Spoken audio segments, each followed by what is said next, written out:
올블랙 김재현 주세라. 저는 이걸로 할게요. 오늘 GV는요 한 30분 정도 진행을 할 건데요. 먼저 이제 궁금하신 게 많겠지만 제가 감독님하고 세라 씨한테 여러분들이 좀 궁금해할 만한 거, 또 영화적으로 조금 여쭤보고 싶은 거를 질문을 좀 드릴 거예요. 그래서 좀 들어보시고 그 다음에 이제 여러분들이 끝날 쯤에 제가 질문할 시간을 드릴 테니까요. 그때 이제 질문을 해주시면 됩니다. 네. 세라 씨. 살 빠졌다. 사실 이런 거 보고 GV를 잘 안 하는데요. 이게 세라 씨 같은 경우 아무래도 이제 배우라기보단 지금 이제 다큐멘터리 영화의 거의 주인공 역할을 했기 때문에 미리 좀 제가 질문지를 드렸어요. 그래서 질문지 없는 내용을 또 질문해 드리면은 당황하실 것 같아서 그냥 질문지 있는 내용을 먼저 일단 하다가 분위기 봐서 질문지 없는 내용도 할 수 있습니다. 감독님한테 먼저 좀 질문을 드릴게요. 이 영화는 사실 일반적인 그 영화에 비해서는 굉장히 좀 특별한 다큐일 텐데 어떻게 이 다큐멘터리를 찍을 생각을 하셨는지, 그리고 뭐 많이 또 주변 분들이나 기자분들한테 질문을 받으셨겠지만 왜 하필이면 또 나인 뮤지스를 대상으로 해서 이렇게 다큐멘터리를 찍으셨는지 먼저 영화에 대한 소개 겸 기획 의도를 좀 말씀해 주시죠. 네, 저는 이 작품을 하기 전에 했던 작품이 사실 오늘 거의 이제 유세라 씨 팬미팅 분위기라서 제가 이제 오래 말하면 안 될 것 같고요. 저는 이제 그 탈북자를 한 5년 반 동안 따라다녔습니다. 예. 그래서 5년 반 동안 따라다니면서 미립국 게 12번이고 밀항선을 탄 게 2번이었어요. 네, 그러다 보니까 저도 이제 많이 정신적으로 문제가 좀 생겼고, 그래서 좀 즐거운 얘기를 찍고 싶다는 상상을 했고요. 그래서 걸그룹이 탄생해서 스타가 되는 드림걸스 같은 역을 찍어보자. 작품을 찍겠다는 생각보다 재밌는 얘기를 해보자라는 생각으로 SN부터 시작해서 여러분이 다 아시는 5개 기획사에 연락을 했는데 예, 다 거절을 당했어요. 아니요, 예, 예, 그러다가 이제 나인뮤지스를 만나게 됐죠. 근데 저는 이제 연예인을 만난 게 처음이었거든요. 그래서 많은 사람들이 저한테 물어봤어요. 그 나인뮤지스를 왜 했냐? 스타가 데뷔를 하지, 소녀시대처럼. 저는 데뷔하기 전에 나인뮤지스를 딱 보는 순간 얘네들은 100% 되겠다, 무조건 스타가 되겠다는 생각이 있어서 이 과정을 한번 따라다니고 싶다, 뭐 그런 생각으로 시작을 했습니다. 정말 스타가 될 거라고 생각하셨어요? 확신을 하시고 정말 찍으신 거예요? 네, 저는 100% 확신합니다. 100% 확신하고 나인뮤지스 데뷔 동기가 저는 정확하게 기억하는데요. 데뷔하기 한 달 전에 미스에이가 나오고 예, 나인뮤지스 데뷔 전후에서 시스타가 나왔고, 그죠? 직후에 이제 걸스데이가 나왔죠. 그래서 이제 그보다 조금 빠르게 레인보우가 나왔고, 이제 레인보우를 빼면 나머지는 거의 탑이 돼 있죠. FX도 그 전에서 나왔고, 물론 좀 빨리 나오긴 했네요. 네, 그 중에서도 굉장히 나인뮤지스는 될 거라고 저는 생각을 했었어요. 세라 씨는 이런 자리가 굉장히 어색하죠? 거의 처음이죠? 아무래도 영화를 보시고 이제 관객들한테 이제 간단한 인사 한 말 겸 처음에 이 영화 다큐멘터리 찍는다는 얘기를 이제 들었을 때 사실 연습 데뷔 준비할 때였잖아요. 어떤 생각이 들었는지 뭐 그때 일을 약간 좀 회상하시면서 얘기 좀 해주시면. 한 3년 전인가요 이게? 더 됐나요? 4년? 오래전이네요. 하여튼 그때 기억을 한번 생각해 주시고. 안녕하세요, 류세라입니다.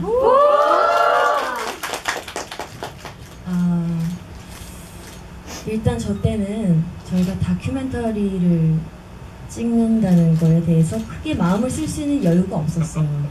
네. 그리고 여러 가지 일이 진행이 되고 있었던 시기였고, 뭐 사장님 의류 사업도 하고 계셨고 그때는.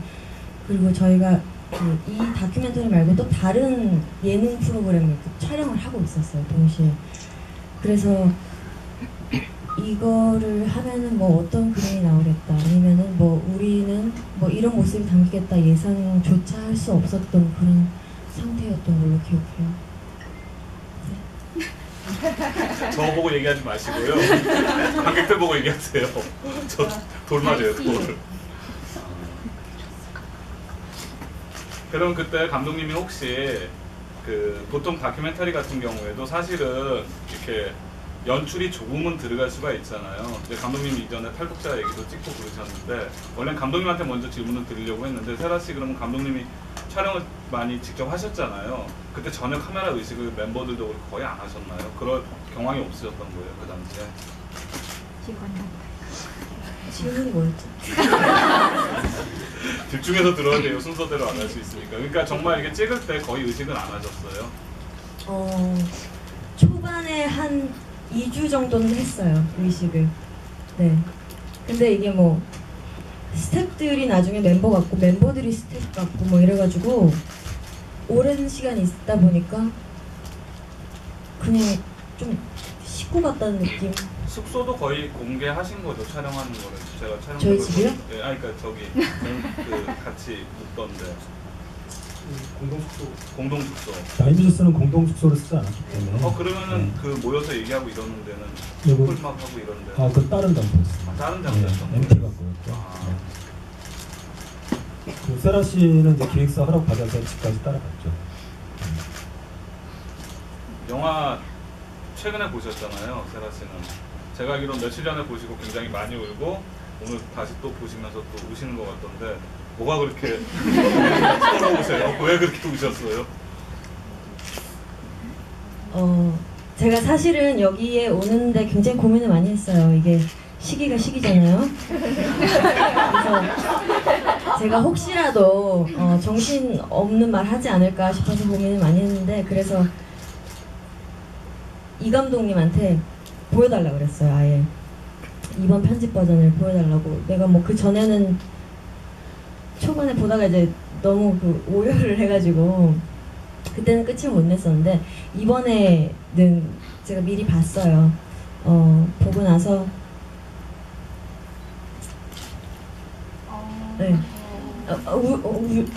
많이 울지 않았어요. 그때도 왜 울었냐면 그 마지막에 이샘이라는 친구가 환하게 웃잖아요. 네, 갓쌤 그 친구. 그때는 이제 그때부터 울었던 것 같아요. 근데 저건 웃는 겁니다. 그 너무 예쁘다. 왜 난 걔가 예쁜 거 몰랐을까? 네. 있을 땐 사실 제가 제일 예쁜 줄 알았거든요. 갓쌤. 맞아요. 그리고 오늘은 왜 울었냐면 제가 여러분이 보는 이 뒷모습을 다 보고 있었어요. 다 보고 있었는데 익숙하기도 하고, 그리고 이제 우리가 같은 그 감정을 공유할 수 있는 자리라는 게 너무 벅차올라서. 네, 감사합니다. 그랬어요. 감독님은 이 영화를 처음 이제 다큐멘터리 찍으실 때 원래 생각하셨던 기획 방향이 있으셨을 거 아니에요. 근데 1년 정도 찍으시면서 조금 이 의도하고 다른 어떤 부분들이 있었는지, 어쨌든 예상을 하실 수 없는 부분들이 많이 발생했을 거 아니에요. 중간에 이제 데뷔도 했고 회사에서 기대했던 것보다는 사실은 조금 결과가 안 좋았는데, 그때 굉장히 제가 봐서도 이 다큐만 봐도 분위기가 좀 그렇게 좋지는 않았는데 그때 좀 찍으면서 좀 그런 부분 때문에 힘들지 않으셨는지. 저는 그냥 나이미저스가 방송을 타면 그냥 소녀시대가 되는 줄 알거든요. 노래를 좀 못해도 그냥 아이돌이니까 괜찮고, 제가 보기에는 이렇게 예쁜 사람도 없고, 그냥 뭐 같이 지내다 보니까 약간 매니저 마인드가 되잖아요. 근데 저한테 되게 어려움이 많았던 게 이거 촬영하고 나서 한 2달 있다가 제작비가 끊겼어요. 더 이상 촬영할 수가 없는 거예요. 너무 급해지니까 이제 일본에 선판매를 하는 조건으로 어떤 남자 배우를 같이 찍게 됐어요. 그래서 남자 배우 한 편, 내가 찍고 싶은 나이미스를 한 편. 그러니까 내가 찍고 싶은 것 때문에 남자 배우를 더 찍어야 됐어요. 근데 3주가 지났는데 너무 나이미스만 찍고 싶다는 생각이 들었어요. 제가 망해도 좋으니까 내가 하고 싶은 일 해야지 생각을 했습니다. 그때 이제 저희 카메라 감독님 너무 감사한 게 제가 월급을 줄 수 없다고 그러니까 저한테 밥을 먹으러 가자고 하시더니 우리가 식구인데 돈 안 줘도 된다.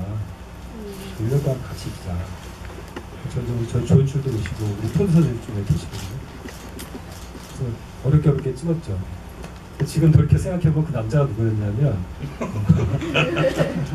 김수현입니다. 저도 몰랐던 얘기인데. 네. 그래서 김수현 씨가 제가 만났을 때는 뭐 거의 뭐 지하철 타고 다니고 지금 테이프가 5시간 있는데 크리미널에 아마 소송 당하겠죠. 근데 저는 사실 지금도 후회하진 않는데 저희 프로듀서 입장에서 얼마나 아쉽겠어요. 김수현을 완성했다면. 저는 김수현 씨처럼 나면서 이렇게 뜰 줄 알았거든요.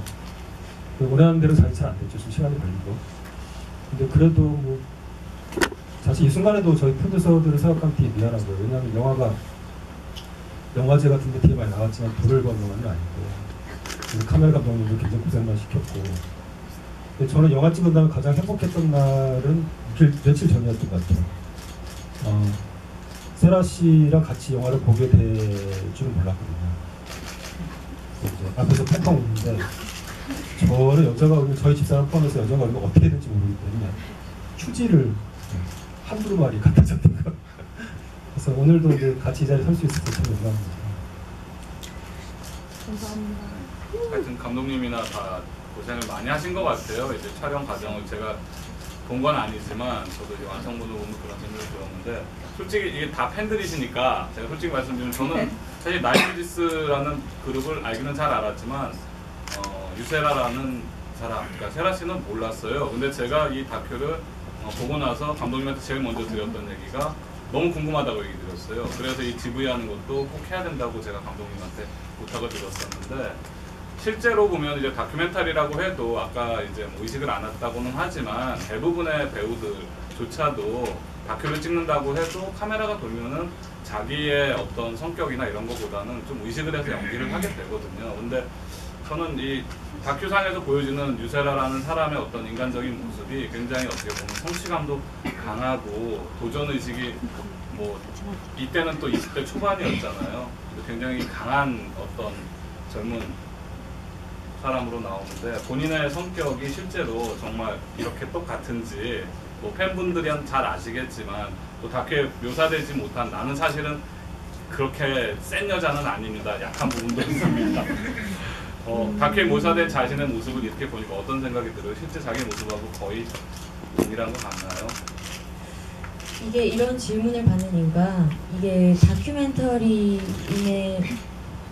다큐멘터리인과 동시에 영화관에서 상영이 이게 만약에 뭐 그 정글 뭐 20 뭐 하여튼 정글은 막 진짜로 실제적으로 다큐멘터리를 찍는 거였다면 저한테 그렇게 질문이 안 왔을 아니 꼭 그렇진 않아요. 왜냐면은 사실은 다큐멘터리조차도 많은 연출이나 사실 연기를 안 할 수가 없거든요. 그래서 제가 여쭤보는 거예요. 네, 근데 제가 진실이었다고 말해도 그 어차피 매개체라는 것이 보는 사람의 해석이 가장 중요하잖아요. 그래서 그건 여러분의 판단에 맡기겠습니다. 똑똑하지? 그래서 제가 전제를 말씀드린 게 저는 정말 몰랐지만 다큐를 보고 제일 인상적이었다는 얘기를 감독님한테 드렸었고 본인을 만나서 사실 이런 얘기를 할 수 있을지는 몰랐어요. 근데 이번 주에 이렇게 다 세라 씨도 만나고 여러분들하고 이런 자리가 만들어져서 저는 굉장히 사실 기분이 좋아요. 뭐 지난주에 사실 그런 일이 없었으면 오히려 편하게 이런 자리를 또 만들었을 텐데 힘든 또 결정을 감독님도 그렇고 또 세라 씨도 하셨기 때문에 그래서 이제 제가 얘기 드린 겁니다. 또 감독님 이 작품이 사실 국내보다는 해외 다큐멘터리 영화제에서 많이 상영이 됐어요. 근데 외국 관객들 어떤 반응을 보이는지 사실 좀 궁금하거든요. 감독님이 거의 다 가셨고 세라 씨는 같이 가신 적은 없으시죠, 영화제. 사실 그게 좀 아쉽더라고요. 제가 얘기 듣다가 아니 영화제 이렇게 가는 게 일반 배우들도 사실 굉장히 큰 일인데 영광인데 갔으면 좋았을 텐데 좀 아쉽긴 하더라고요. 근데 어떤 반응이었는지 외국 관객들은 아마 저희 이제 김인철 PD님 계시면 정확하게 아실 텐데 그 다큐멘터리 영화제가 이제 암스테르담 영화제가 가장 큰 영화제거든요. 근데 같이 못 가기 되게 아쉽죠. 저희 같이 갔으면 했었고 영화 끝나고 나서 그 유로비전 송 같은 거 유럽의 전체에 방송되는 음악 프로그램 연출자분이 와서 나이밀스를 초청하고 싶다 그런 제안도 했었고 세라랑 인터뷰를 하고 싶다. 그러니까 저는 오히려 좀 적극적이었으면 나이밀스가 유럽으로 진출할 수 있지 않았을까 하는 아쉬운 사실은 있어요. 그러니까 밴쿠버에서도 반응이 좀 똑같았고 그리고 요즘에는 어디 가나 다 중국인들이 많습니다. 가장 큰 질문은 어떤 거냐면 중국이 한국보다 한 몇십 배 큰데 앞으로 우리는 K-팝이라고 그러잖아요. 근데 걔를 C를 붙이면 약간 욕처럼 되잖아요, 그죠? 저 이제 차이나팝이 세계를 정복한 날이 언제일까라고 보느냐라는 질문이 정말 많았고요. 그래서 어떤 사람들은 너무 나이밀스를 로봇처럼 대하는 거 아니냐, 뭐 그런 말도 했어요. 근데 제가 뭐라고 대답했냐면 사실 대한민국처럼 이렇게 압축 성장을 하는 나라는 드물거든요. 그 보면 장점이 있으면 단점도 있는 거고, 또 여기 나오신 사장님에 대해서 어떤 사람은 욕을 할 수도 있겠지만 저는 좀 생각이 다르거든요. 생각해 보면 저렇게 열정을 가진다는 것도 쉬운 일이 사실은 아닙니다. 물론 이제 사람마다 다 다르게 얘기하겠지만 저는 사실 저렇게 뜨거워 본 적이 없습니다. 그래서 그런 대화를 좀 많이 했던 것 같아요. 그리고 나가서 이제 대화를